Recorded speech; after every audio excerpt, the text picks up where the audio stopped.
त्वमेव माता च पिता त्वमेव त्वमेव बन्धुः च सखा त्वमेव त्वमेव विद्यां द्रविणं त्वमेव सर्वं मम देव देव। ॐ नमः भगवते वासुदेवाय श्रीपरमात्माय नमः।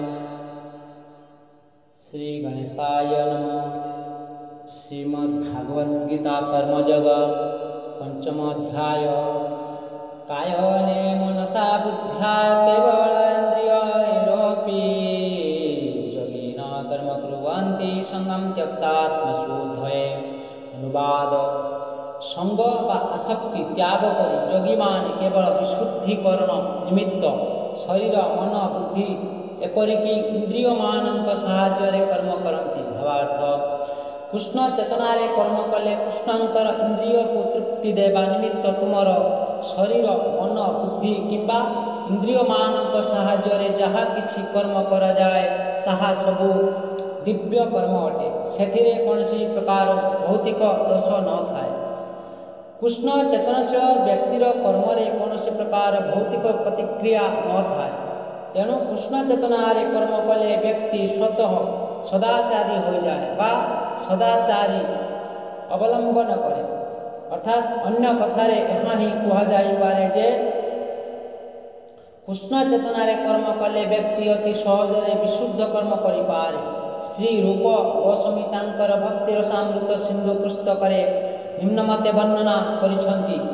इहा जस्य हरेदास्य कर्मणा मनसा गिरा निखियासोप्यवस्थासु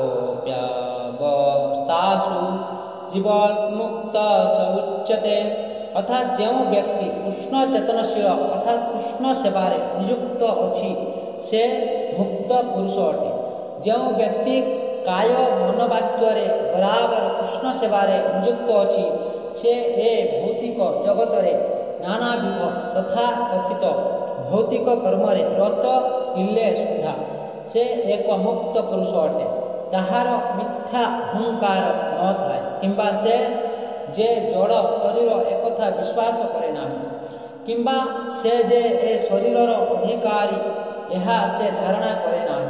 से एकथा भलर कर्म जाने जे से शरीर तार नुहे से कृष्णंकर एवं ए शरीर मध्य कृष्णंकर तार जहाँ किछि अछि सबु को से जेतेबेले कृष्ण सेवारे लगाए सेतेबेले से संपूर्ण रूपे कृष्णंकर हो जाए।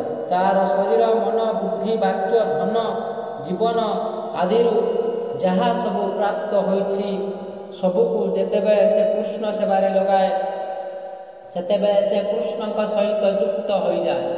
सेतेबेले से कृष्णंक सह एक हो जाए एवं जो मिथ्या अहंकार व्यक्ति को ए शरीर बोली धारणा देउछि से मिथ्या अहंकार से मुक्त हो जाए।